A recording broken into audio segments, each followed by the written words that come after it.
Bonjour, chers amis, et un heureux Hanouka. Maintenant c'est la fête de Hanouka, donc on va parler un petit peu des sujets qui concernent Hanouka à travers une étude de Rabbi Nachman dans le Likutei Moharan, chapitre 26. Donc dans le Likutei Moharan, chapitre 26, Rabbi Nachman nous rapporte une histoire qui figure dans le Talmud,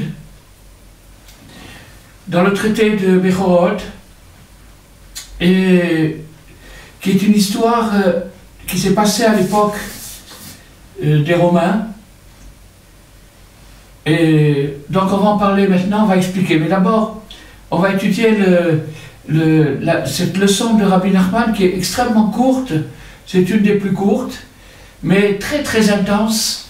Et on va essayer de faire sortir de cette histoire une étincelle de la lumière de Hanouka. Donc, la leçon commence comme ça.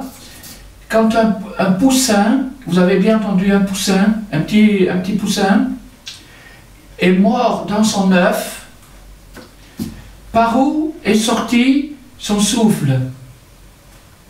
Il aura répondu, par là où il était rentré. Voilà, donc ça c'est une charade, une énigme que la Gemara nous dit. Je vais tout expliquer, Bezrat Hashem. Donc, Rabbi Nachman nous dit, le poussin en question, en hébreu ça se dit effroir, en araméen ça se dirait tzitza, et en hébreu ça se dit effroir. Effroir ça veut dire que celui qui est florissant. Effroir c'est florissant. Pérar c'est une fleur, donc effroir c'est quelque chose de florissant. Comme il est dit, Ifrar beyamav tzadik, le tzadik sera florissant de ses jours. Alors, ils lui ont demandé, le tzaddik, le juste, qui a réussi à se sacrifier, à donner sa vie dans sa prière, c'est-à-dire qu'il s'est investi dans sa prière, et il s'est investi dans sa prière d'une manière abnégative, et parce que les prières aujourd'hui remplacent le sacrifice. Les prières remplacent le sacrifice, et il y a, comme dit le Tanya, il y a un sacrifice dans la prière. C'est que quand je prie, je sacrifie ma jouissance matérielle, humaine. J'aurais pu à ce moment-là manger, boire, ou m'amuser, ou discuter, etc., etc. Au lieu de ça, je prends mon temps pour prier. Et ça, c'est déjà un sacrifice en soi. C'est-à-dire la partie animale de l'homme va souffrir de cette privation. Et donc, cette prière-là, ce sacrifice, il est dans la prière. Alors, à quel endroit, Rabbi Nachman pose la question, à quel endroit de la prière doit-il particulièrement investir son sacrifice, son esprit de sacrifice? La prière n'a de sens parfait que lorsqu'elle est animée d'intention. Il faut qu'il y ait une intention, et l'intention c'est de se connecter avec l'infini. L'âme humaine qui désire se connecter avec l'infini s'exprime par la prière. Et cette expression, l'intériorité de cette expression, c'est l'intention de se connecter avec l'infini. Donc, maintenant, se connecter avec l'infini, c'est très difficile parce que il y a beaucoup de distractions. On est distrait par des tas de choses, particulièrement à partir du moment où on désire se mettre à prier. C'est juste à ce moment-là qu'on commence à penser à toutes les autres choses. Essayez, vous verrez que c'est particulièrement dans la prière qu'arrivent toutes les mauvaises pensées, même sans que ce soit forcément des pensées malsaines, mais ça peut être des pensées mondaines, qu'on commence à penser à la bourse de Tokyo ou à un match de football, à toutes ces choses-là qui sont étrangères à l'esprit de la prière, puisque la prière c'est un recours et une connexion avec la lumière infinie. Donc, le rabbi a répondu, Ikadéal, là par où se rentrer, c'est-à-dire que où est-ce que je dois m'investir particulièrement dans ma prière, c'est là où sont rentrées, par où sont rentrées les mauvaises pensées. Alors, je dis déjà la conclusion du cours, et le cours va servir à la retrouver après. Ton défaut indique ta qualité. Quand Rabbi Nachman a dit que le désespoir n'existe pas, c'est parce que ton défaut indique ta qualité. Là, vous allez voir, la pire des choses, c'est là où le mieux en potentiel peut se trouver, à condition de savoir l'extraire. Il faut savoir l'extraire. Mais si on sait l'extraire, on arrive à transformer le pire en meilleur. C'est ça le but. Alors, donc il faut les faire monter, et c'est là où il faut se sacrifier. Parce que là, il y a un travail littéralement messianique à produire. Il faut produire un travail messianique, c'est-à-dire que dans toutes les pensées étrangères qui peuvent assaillir un homme ou une femme au moment de sa prière, il y a dedans une étincelle de vérité, une étincelle de pureté, une étincelle de sainteté. Mais seulement pour la faire monter, il va falloir se sacrifier. On ne peut pas faire monter l'étincelle qui se trouve dans la mauvaise pensée sans un sacrifice. Bon, alors maintenant, j'espère que vous n'avez rien compris, ou peut-être que vous avez saisi les bribes, etc., parce que c'est incompréhensible tout ce que j'ai dit jusqu'à présent. Mais si vous revoyez encore une fois le cours, vous comprendrez très très bien. Donc, maintenant, le Rabbi Yoshua ben Hanania, qui vivait à l'époque des empereurs romains, a fait plusieurs voyages à Rome. Il avait un don spécial. Il était capable de convaincre, d'expliquer avec beaucoup de charisme et beaucoup d'intelligence, une intelligence très profonde. Et donc il était parti à Rome pour avoir un entretien avec l'empereur. Excusez-moi, je ne connais pas, je ne sais pas, je ne me rappelle plus de quel empereur il s'agit, mais il s'agit d'un des grands empereurs romains. Alors, l'empereur lui a dit lui a demandé en combien de temps le serpent, la femelle du serpent accouche-t-elle. Alors, Rabbi Yoshua a répondu 7 ans. La grossesse de la femelle du serpent dure pendant 7 ans.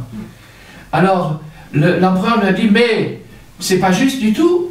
Les Grecs, les sages d'Athènes, les Grecs, disent que la femelle du serpent a une grossesse de 3 ans. Alors, Rabbi Yoshua a dit, non, non, c'est 7 ans. Alors l'empereur a dit, mais ils ont fait des expériences scientifiques, ils ont prouvé la chose, ils ont accouplé un couple de serpents, et au bout de 3 ans, ils ont eu des enfants serpents. Alors Rabbi Yoshua a répondu, non, ça veut dire que la femelle était déjà enceinte. Elle était déjà enceinte de 4 ans, et quand ils ont fait cette expérience, donc l'expérience était truquée. Donc l'empereur s'est un peu fâché, il a dit, écoute, mais eux ils disent comme ça, quand tu dis comme ça, Rabbi Yoshua a dit, oui, mais moi, je suis plus sage qu'eux, ma sagesse est supérieure à la leur. Alors l'empereur lui a dit, si c'est comme ça, si tu prétends être plus sage que les philosophes d'Athènes, prouve-le en me les amenant ici, à Rome.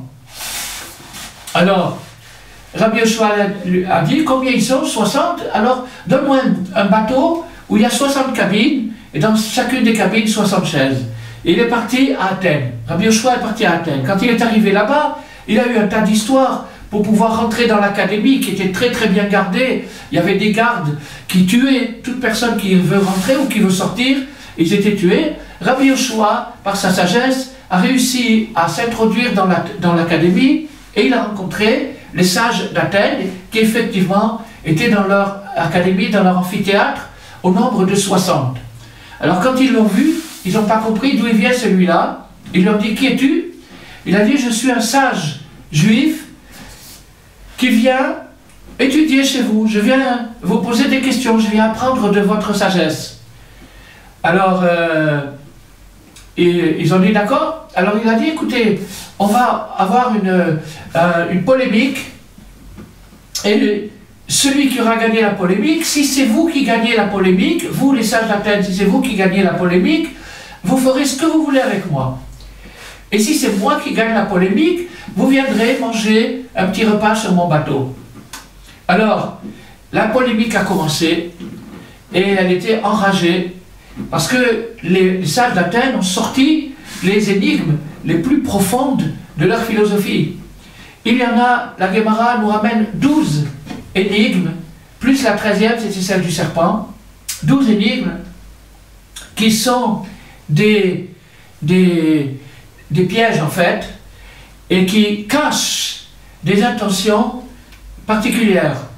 C'est-à-dire que dans chaque énigme, il y a un trait de pensée de la philosophie grecque, et avec lesquels Rabbi Yoshua devra démontrer, devra prouver que sa sagesse est supérieure. Bon, on ne va pas citer toutes les énigmes, ça prendrait des heures et des heures, et la Guémara nous les cite, sans bien sûr les expliquer, parce qu'il y a des secrets dans les récits de la Guémara, sont très très très importants, très hauts. Il y a dans les récits de la Guémara, il y a des secrets. Ces secrets ont été cachés par les sages à l'époque où la Torah était menacée, à l'époque de la destruction du temple de Jérusalem, le second temple. Les sages savaient très bien que l'exil qui va suivre va être interminable, et donc que la Torah risque de s'oublier. Et donc ils voulaient faire passer les secrets de la Torah, les choses les plus profondes de la Torah, ils voulaient les faire passer, mais ils ne pouvaient pas les écrire, parce que s'ils les avaient écrits, ils auraient donné une force égale au mauvais côté, et ça c'est le contraire de la sagesse. Donc il a fallu qu'ils trouvent un moyen, c'est de cacher, d'habiller les secrets dans des contes apparemment anodins, voire absurdes, comme l'histoire du poussin, que je vous ai dit qu'on ne peut pas comprendre rien du tout, un poussin qui est mort dans son œuf, par où est sorti son esprit, par là où il est rentré. Voilà l'histoire. Alors c'est des choses incompréhensibles. Mais le Ramchal, Rabbi Moshe Chaim Luzzatto, nous dit que les sages de l'époque du Talmud ont caché dans les légendes et dans les histoires des secrets qui seront décodés par la suite des siècles, par les sages qui viendront. Et les sages qui viendront et qui décoderont ces secrets feront avec ça des merveilles. Ils sauveront leur génération parce qu'ils traduiront le code dans le langage particulier de la génération. Et il y a une petite histoire un peu triste, c'est que le grand Ben Ishraï, Rabbi Moshe Chaim de Bagdad, excusez-moi, Rabbi Yosef Chaim de Bagdad, le grand Ben Ishraï avait commenté toutes ces énigmes-là, et il les a toutes expliquées, mais c'est resté dans son manuscrit. Pourquoi? Parce que les riches de son époque étaient un peu radins, et ils n'ont pas payé pour l'imprimerie, il n'avait pas d'argent pour imprimer son livre, et malheureusement, les explications du Ben Ishraï sur ces énigmes du Talmud ont été perdues à cause de ça. Donc c'est bien triste que pour des questions économiques, on ait été privé de l'inspiration de ce grand tzaddik. Mais Rabbi Nachman a expliqué quelques-unes de ces énigmes. Alors maintenant, il faut poser une question générale. Qu'est-ce que l'empereur romain a à faire avec des philosophes grecs? Pourquoi a-t-il une sorte de soumission un peu aveugle? Parce que lui, l'empereur romain, il ne devait pas être des plus grands sages qu'il y a eu sur Terre. Pourquoi il prenait en général des types assez brutaux et assez, comme on voit aujourd'hui dans le théâtre international. Donc, il prenait des hommes brutaux, des gros bras, et donc il ne cherchait pas les plus intelligents. Alors, qu'est-ce que cet empereur a à faire avec les Grecs? Pourquoi est-ce que l'empereur romain envoie un sage juif pour convaincre des Grecs, c'est un peu incompréhensible. Alors je vais vous expliquer quelque chose d'extraordinaire que Rabbi Nathan nous dit. Rabbi Nathan nous dit que dans le début, le récit de la création, il est dit, au commencement, Dieu créa le ciel et la terre. Et la terre était dans le chaos, dans l'étonnement, dans l'obscurité, au-dessus de l'abîme.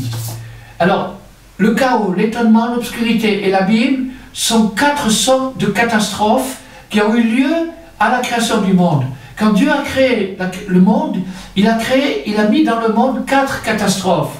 Les catastrophes sont des énergies négatives qui vont œuvrer dans le monde de façon à cacher la lumière divine. Et notre travail à nous, ça sera de surmonter ces énergies et d'arriver à trouver la lumière divine, les 4 lettres du nom divin, à l'intérieur de ces catastrophes. Donc, on ne va pas parler, il faudrait parler des heures et des heures, on va parler maintenant de la catastrophe qui nous concerne. C'est la 4e, le Tehom, c'est-à-dire l'abîme. Il y a 4 exils, l'Égypte, la Perse, la Grèce et Rome. Nous sommes maintenant dans l'exil de Rome. La civilisation dominante aujourd'hui, c'est l'Occident. L'Occident, c'est Rome. Donc nous sommes dans l'exil de Rome. Nous subissons l'exil de Rome. L'exil de Rome est appelé un abîme parce que c'est un abîme sans fond. Ça descend, ça descend, ça descend, ça descend. Et c'est caractérisé par la passion brutale. La passion brutale, c'est ce qui caractérise, qui motive la consommation, les plaisirs, les loisirs, etc. etc. Ça, c'est l'exil de Rome, dans lequel nous sommes, malheureusement, encore en exil. Alors, Rabbi Nathan nous dit, Vechocher al pene tehom, l'obscurité couvre, est au-dessus de l'abîme, ça veut dire quoi? Chocher, l'obscurité, c'est la Grèce. L'obscurité, c'est la Grèce. Et l'obscurité qui est la Grèce, Athènes, la Grèce, la philosophie, c'est elle qui couvre l'abîme. Et Rabbi Nathan nous dit, quand une personne est au fin fond de son abîme personnel, de son angoisse, de ses mauvaises tendances, de ses problèmes insolubles, quand la personne se trouve dans cette chose-là, si elle est au fond de cet abîme, au fond de ce précipice, elle voit toujours une petite lumière en haut qui lui donne de l'espoir. Un jour ça finira, la fin du tunnel, un jour je m'en sortirai. Si on met un couvercle sur l'abîme, on ne voit plus la petite lumière et à ce moment-là, l'espoir est éteint. Alors, l'empereur romain est allé chercher de l'inspiration chez les Grecs parce que les Grecs ont développé la philosophie. Et là, je vais citer une parole d'Emmanuel Lévinas, qui était un très grand philosophe du XXe siècle. Emmanuel Lévinas a dit comme ça, la philosophie, c'est la science qui permet de couper court, de couper la transcendance. Il y a une inspiration transcendante qui vient de l'infini jusqu'à chaque être humain sur Terre, une inspiration, et la philosophie, c'est le moyen qu'ont inventé les hommes avec leur sagesse pour couper la transcendance, parce que la transcendance dérange la jouissance. La transcendance dérange la jouissance, c'est la conscience. La transcendance, c'est ce qui rentre dans la conscience de l'homme, elle dérange la jouissance. La meilleure preuve, c'est les national-socialistes, les nazis, qui ont déclaré la guerre au peuple juif pour 2 raisons. Une guerre philosophique, parce que les juifs ont apporté la conscience et la circoncision. Et ça, c'est une chose impardonnable. Entre la conscience et la circoncision, il n'y a plus beaucoup de place pour la grande fête. Donc, on revient aux Grecs. Donc, les Grecs prétendent que le serpent accouche, la femelle du serpent accouche en 3 ans. 3 ans, ça signifie Chokhmah Bina Da'at. Chokhmah Bina Da'at, c'est l'esprit. Donc ils ont dit ces 3 esprits, Chokhmah Bina Da'at, c'est-à-dire le système intellectuel de la personne, c'est ça qui engendre le serpent. C'est ça qui engendre cette philosophie. Alors, Rabbi Yoshua a dit non, c'est 7. 7, ce sont les émotions.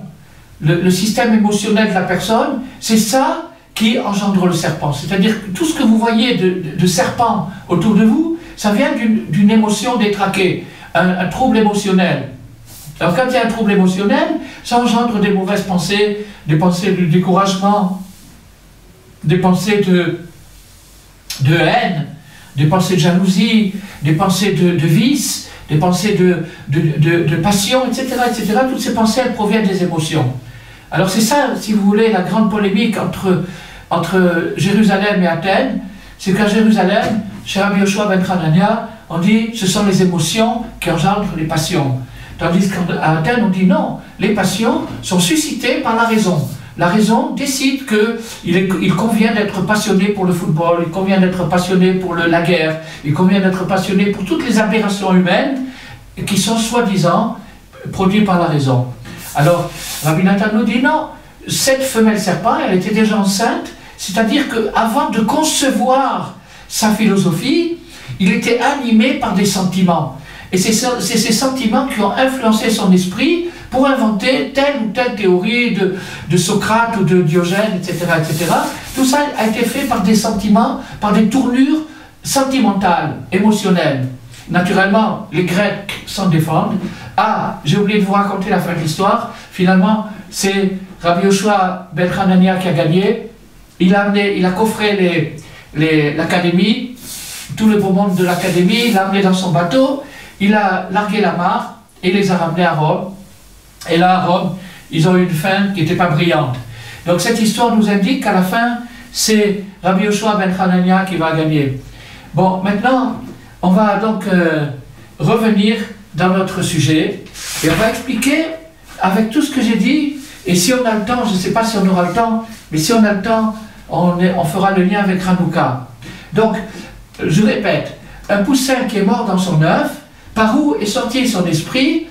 Rabbi Yoshua a répondu, par là où il était rentré. Donc les Grecs ont voulu coincer, ils ont voulu piéger Rabbi Yoshua en lui donnant une énigme indéchiffrable. Mais Rabbi Yoshua l'a déchiffré. Et Rabbi Nachman maintenant, qui est un des plus grands sages des générations, il a déchiffré ce code pour nous expliquer aujourd'hui quelque chose de très très important. Donc, maintenant, le poussin, alors maintenant on va faire le symbole. Qu'est-ce qui est symbolisé par tous ces éléments? Ces éléments sont des éléments symboliques qui recouvrent des idées intérieures. Donc, quelle est l'idée intérieure du poussin? Poussin se dit en hébreu effroir. Effroir, c'est le tzaddik. Donc maintenant, on n'a plus de poussin, on a un tzaddik. Un tzaddik, qu'est-ce que c'est? Un tzaddik, c'est quelqu'un qui veut décoller. Effroir, c'est qui veut s'envoler. Effroir, ça veut dire fleurir et s'envoler. En hébreu, c'est une langue merveilleuse. Et le mot pérar, effroir, veut dire décoller et veut dire fleurir. Donc, le tzaddik, c'est la personne qui veut décoller. C'est la personne qui veut transcender, qui veut dépasser la réalité banale, qui ne veut pas être médiocre, qui veut se dépasser. Alors maintenant, comme il veut chercher la floraison, il veut fleurir, avant de naître, chaque individu, quand il est dans le ventre de sa mère, il est enseigné, on lui enseigne toute la Torah, et on lui enseigne sa mission de vie. Qu'est-ce qu'il est venu faire sur terre? Qu'est-ce qu'il va aller faire sur terre? Et puis après, il l'oublie. Bon, donc la mission de vie, ça veut dire quoi? Ça veut dire que chacun a une responsabilité par rapport au cosmos, par rapport à la création. Chaque âme a une responsabilité par rapport à un certain secteur de la création. Alors, le tzaddik, avant que le bébé arrive sur terre, avant qu'il naisse, on le fait jurer un serment, on lui fait prêter serment, tu seras un tzaddik, tu seras quelqu'un d'extraordinaire, jure que tu seras quelqu'un d'extraordinaire, et il le jure. Alors, qu'est-ce que c'est qu'un tzaddik? C'est quelqu'un qui se pose la question, qu'est-ce que je fais sur terre? Et qui cherche la réponse. Il cherche la réponse, c'est-à-dire qu'est-ce qu'il est venu faire sur terre? Pourquoi Dieu s'est fatigué à amasser des milliards de cellules et à les faire fonctionner synchronisées en même temps pour créer un être humain? Pourquoi? Pour quelle raison? Alors, la réponse, c'est parce que l'être humain est équipé d'une conscience, et avec cette conscience, il va pouvoir réparer le monde. Il y a un petit jeu de mots ici. Vous savez que j'aime bien faire des jeux de mots entre l'hébreu et le français.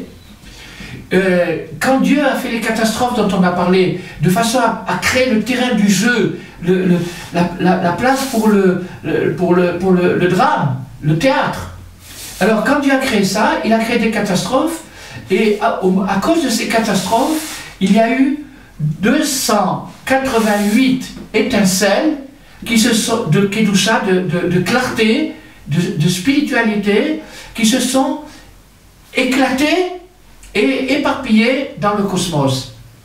Donc ces étincelles, 288, c'est répare en Resh Peret, répare, c'est les mêmes lettres que Pérar, que la fleur, et c'est les mêmes lettres que le décollage.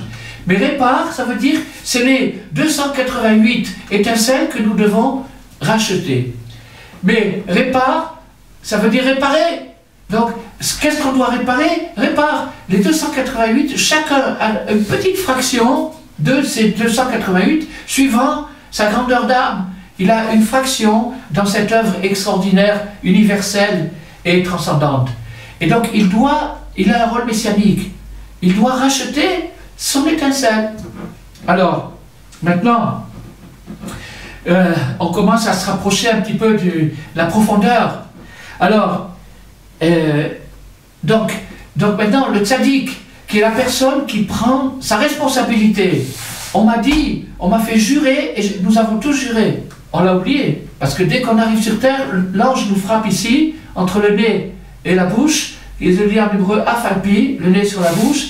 L'ange nous frappe ici, nous fait oublier tout ce qu'on nous a dit, et on se trouve comme, excusez-moi, comme je sais pas quel mot dire, en tout cas, on se trouve dépourvu de bon sens, on ne sait pas qu'est-ce qu'on fiche là, on ne sait pas qu'est-ce qu'on fait dans ce monde, pourquoi on nous a mis sur terre, on ne sait pas, personne ne nous l'a dit, on nous l'a dit une fois, mais on nous l'a fait oublier. Donc, la bonne éducation consisterait à aider l'enfant ou l'élève à retrouver sa mémoire perdue, c'est-à-dire le supraconscient. Le supraconscient, c'est cette mémoire perdue. Retrouver cette mémoire perdue, c'est-à-dire savoir qu'est-ce que je fais ici, qu'est-ce que je fais là, pourquoi on m'a créé, à quoi sert ma vie. Et si Dieu m'a créé, d'accord, alors s'il est capable de mettre des milliards de cellules et de les coordonner simultanément pour faire fonctionner mon être physique et mental, alors pourquoi n'a-t-il pas fait que je n'ai pas de défaut, que je sois un ange, quelqu'un d'extraordinaire? Pourquoi que je suis tellement plein de défauts? Alors c'est là le truc, c'est que maintenant ton défaut indique ta qualité. C'est-à-dire que maintenant, quand le tzaddik, c'est la personne qui est prêt à payer un petit peu plus du prix. Celui qui est prêt à payer le prix, il essaye d'être un bon citoyen, il paye le prix. Celui qui est tzaddik, c'est-à-dire celui qui veut transcender, il veut racheter, il veut accomplir sa mission messianique, personnelle. Tout le monde, on est tous des petits messies, ou des grands, suivant le développement. Donc lui, il veut accomplir sa mission, et bien, qu'est-ce qui se passe? Il va falloir qu'il se dépasse, il va falloir qu'il sorte de ses pantoufles, il va falloir qu'il sorte de sa médiocrité, et qu'il fasse quelque chose de plus que ce qu'on semble lui demander. Alors, quand il a compris ça, c'est-à-dire que, alors vous voyez que maintenant il va décoller, parce qu'il échappe à la pesanteur. La pesanteur, c'est les lois naturelles, c'est ce qui s'appelle les lois naturelles. Il n'y a pas de loi naturelle. Voilà. C'est la philosophie grecque qui a enseigné à Rome. Rome, qui est la passion, comme on l'a expliqué tout à l'heure, a besoin d'être borné d'en haut, de ne pas voir la fin du tunnel. Et comment est-ce qu'on est borné d'en haut? En imaginant qu'il y a des lois naturelles et une fatalité, et qu'il y a un hasard, et tout ça. Ça, c'est la philosophie grecque. Ça n'existe pas. Il y a la loi de Dieu. La loi de Dieu, c'est-à-dire que Dieu, sa présence, est dans la nature. Et elle agit à chaque seconde consciemment dans la nature. C'est-à-dire qu'elle peut changer les phénomènes en n'importe quel moment. Et quand elle change les phénomènes à n'importe quel moment, alors à ce moment-là, la providence se révèle. On voit que Dieu est présent et qu'il intervient dans notre existence. Et cette intervention de Dieu dans l'existence, c'est le contraire de la Grèce. C'est le contraire de la Grèce. La Grèce dit, même chez les philosophes, il y a eu des croyants, il y a eu des gens qui croyaient en un pouvoir universel, un pouvoir infini, etc. Mais ils ont toujours relégué Dieu dans le ciel. Ils ont dit, oui, oui, oui, il est là-haut, il a bien créé le monde, mais il a fait un système où les choses se font toutes seules, sans intervention divine. Alors que nous disons le contraire. Il n'y a pas de loi naturelle. Il n'y a que la volonté de Dieu à chaque seconde, à chaque instant, et elle est habillée dans une apparence routinière. Elle a l'impression de se répéter d'une manière régulière, au point qu'on peut faire des expériences et décréter des lois, mais ce ne sont pas des lois. Voilà. Alors donc maintenant, pour capter ça, c'est-à-dire capter la providence dans les lois naturelles, dans les apparences de lois naturelles, pour capter ça, il faut se dépasser. Où est-ce qu'on se dépasse? Dans la prière. Qu'est-ce que c'est que la prière? La prière, c'est la relation personnelle de mon étincelle divine avec l'infini. C'est ça la prière. Maintenant, l'intention dans la prière, c'est de compléter mon étincelle et de la ramener vers Dieu. C'est ça l'intention de la prière. Bon, alors maintenant, à partir de ça, les 4 compères, on va les appeler des compères, l'Égypte, l'Iran, la Grèce et l'Occident, ces 4 compères vont travailler pendant des millénaires pour empêcher le processus de la réparation. C'est ça, ils ont été créés pour ça, c'est Dieu qui les a créés. Là aussi, il n'y a pas d'autonomie, il n'y a pas d'indépendance et d'autonomie. Ils sont dictés par Hachem. Le Ramchal nous dit que le mal est comparable à un chien méchant. Un chien méchant qui serait enfermé dans une cour, et dans cette cour, il saute, il aboie, il gesticule, parce qu'il croit qu'il est libre. Mais en vérité, il est enfermé dans la cour. Le mal n'est pas autonome. Le mal n'existe pas en soi. Il existe comme une nécessité pour nous amener vers le bien. Donc maintenant, chacun, quand il va se dépasser, quand il va faire un effort sur lui-même, pour pouvoir avoir une meilleure relation avec son Créateur, quand il va faire un effort sur lui-même pour avoir une meilleure relation avec son Créateur, à partir de ce moment-là, les 4 empires vont se déchaîner contre lui et lui envoyer des mauvaises pensées. Des mauvaises pensées. Les mauvaises pensées, c'est-à-dire des distractions, des perturbations, des digressions, des déformations, des distorsions, etc., etc., etc. Donc chacun, à partir du moment où essayer de faire l'expérience, décidez, bon, je vais faire 5 minutes de prière, pas beaucoup, faire 5 minutes de prière, vous vous enfermez, boum, à ce moment-là, il vous vient une idée extraordinaire sur ceci ou sur cela. Je vais vous donner un exemple. Le Gaon de Vilna, tout le monde a entendu parler, le génie de Vilna. Ce génie était un homme investi dans la Torah du début jusqu'à la fin de sa vie. Il n'a jamais perdu une minute de temps. Mais il avait un gros problème. Il était tellement amoureux de la Torah, il aimait tellement son étude, que quand il priait, il ne pouvait pas s'empêcher à penser à un Tosfot. Et quand on prie, on n'étudie pas. L'étude c'est une chose, la prière c'est autre chose. Donc quand on prie. Donc pour lui, dans son niveau, la Torah devient une distraction. À tel point. Donc chacun a des distractions à son niveau. Maintenant, le personnage moyen, sa distraction, ça sera juste à ce moment-là, il a justement envie de boire un petit café. Ah, c'est ça sa distraction. Donc maintenant, ce café va l'obséder dans sa tête et il ne va pas pouvoir faire sa prière. Et chacun. Maintenant, pour quelqu'un qui est encore plus bas, eh ben,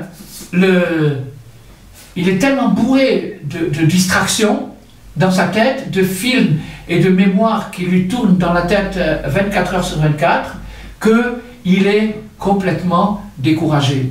Et même l'idée de se mettre à prier lui devient étrangère dans la mesure où il dit à quoi ça sert. Bon, alors on revient à notre sujet. Maintenant, quand il se sacrifie, quand il a compris qu'il faut se sacrifier pour faire un effort supplémentaire, pour sortir de sa médiocrité et pour essayer d'établir un contact direct avec son Créateur, à ce moment-là, les mauvaises pensées arrivent. Alors, la question c'est, par où sort l'esprit? C'est-à-dire, par où sort l'esprit? C'est-à-dire, où est-ce que je dois me concentrer particulièrement?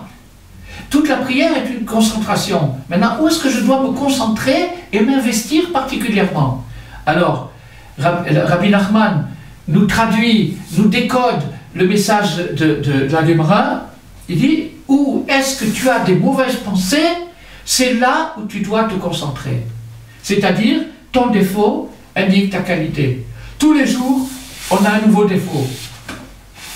Des fois, c'est le même qui se déguise autrement. Mais même le déguisement a un sens. Donc, chaque fois, on va être assailli par une nouvelle mauvaise pensée.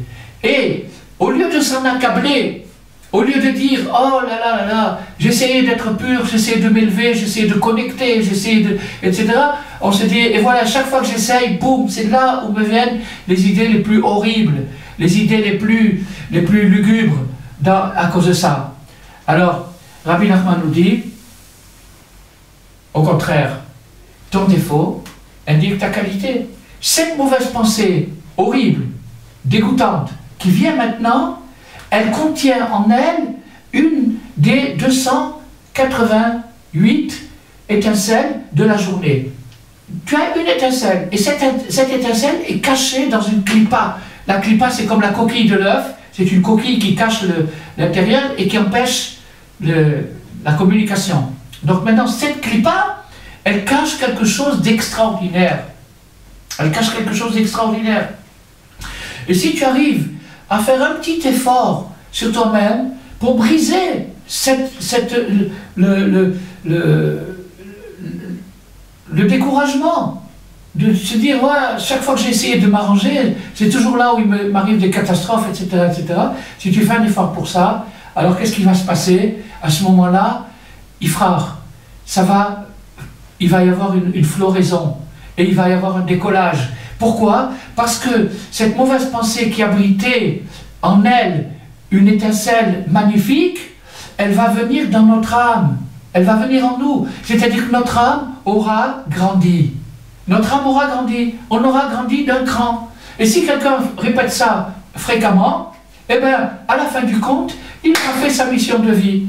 Il aura rempli sa mission de vie.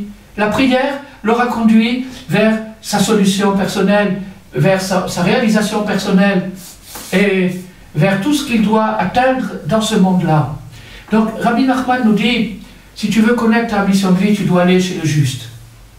Aujourd'hui, avec ce cours, nous avons fait un petit voyage vers le juste, puisque nous sommes allés vers sa pensée. C'est une forme de voyage spirituel, un voyage mental.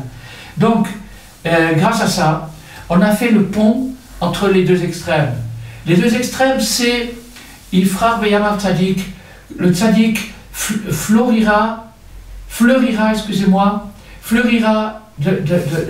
et il fera fleurir. Pas seulement il fleurira, il provoquera la floraison. Il provoquera les autres. Ça veut dire quoi? Ça veut dire que le seul moyen de déboucher le couvercle de la graisse qui nous couvre la tête et qui nous empêche de voir l'espoir, le seul moyen d'enlever ce couvercle et de faire venir un rayon d'espoir jusqu'à l'endroit le plus bas où on peut se trouver. L'endroit le plus bas où on peut se trouver, c'est, on l'a vu la semaine dernière dans la Torah, c'est quand Yosef a eu sa terrible épreuve. J'ai écrit un livre là-dessus, vous pouvez le chercher, il s'appelle Yosef, où j'ai expliqué ça en long et en large. Ce que j'ai oublié de dire là-bas, que mon fils Amram m'a rappelé, c'est que quand il a vu la face de son père, Yaakov, au fin fond de son épreuve, où il se trouvait dans la chambre de l'adultère, avec cette dame qui essayait de le séduire.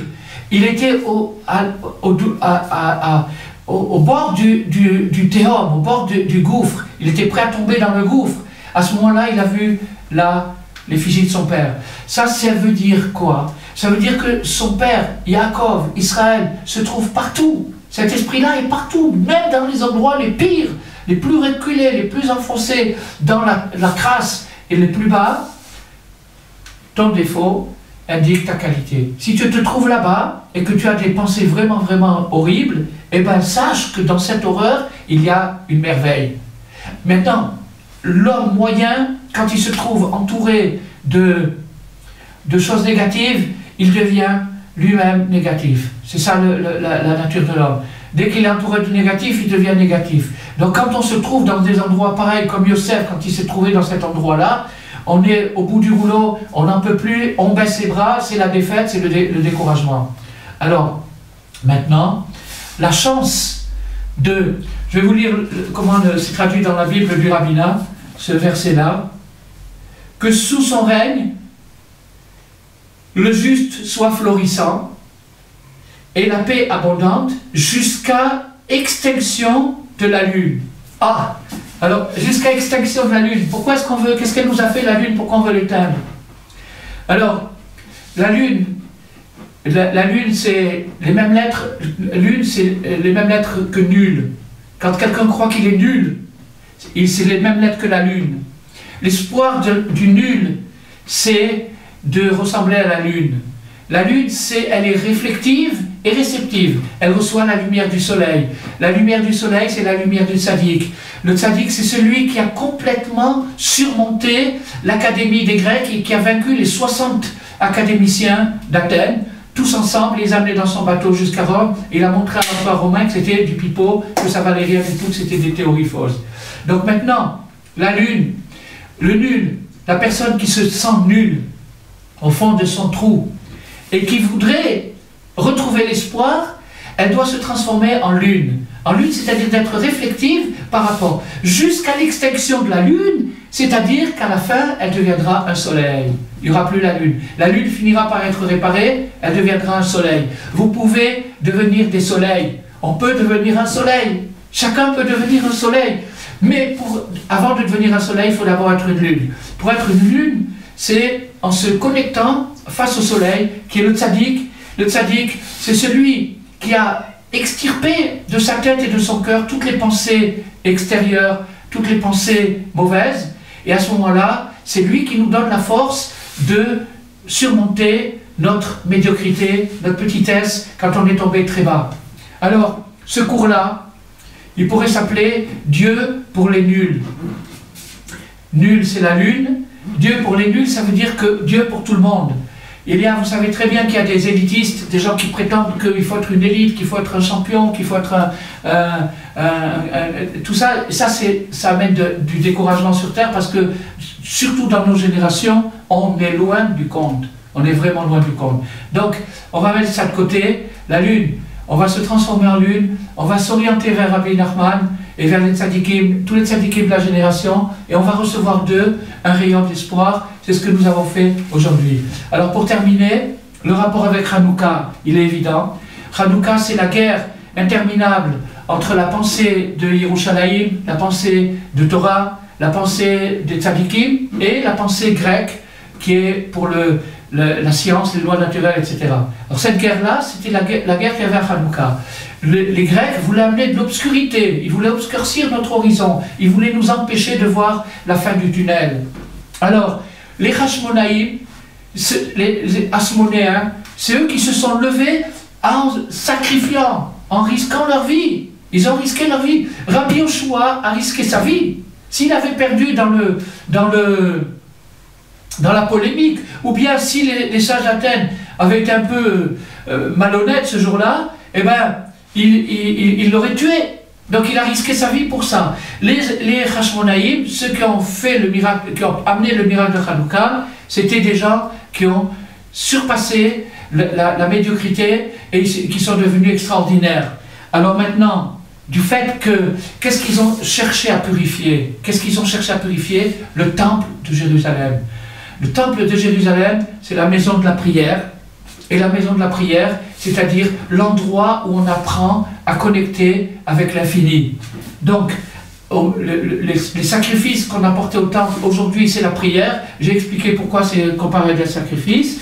Bon, alors maintenant, puisqu'on a dit que ton défaut indique ta qualité, puisque maintenant, notre défaut, le défaut national et collectif du peuple juif à cette époque-là, parce que hellénisé et influencé par la Grèce, c'était l'obscurité, l'obscurantisme plus exactement, eh bien, maintenant, on va voir ça comme une possibilité de qualité. On va trouver le bien qu'il y a là-dedans. Quel est le bien qu'il y a là-dedans?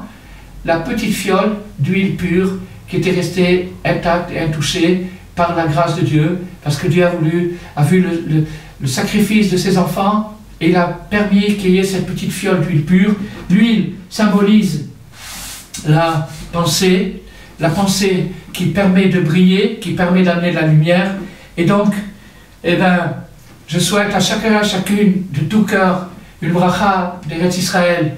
Je souhaite à chacun et à chacune beaucoup de lumière et d'espoir, de se connecter avec la fin du tunnel, de savoir que dans chaque chose horrible dans la vie, il y a quelque chose de merveilleux, il faut savoir le traduire, il faut savoir le décoder. Aujourd'hui, on a fait une petite leçon de décodage, et j'espère qu'elle aidera à chacun et à chacune, avec toute mon amitié et ma bénédiction.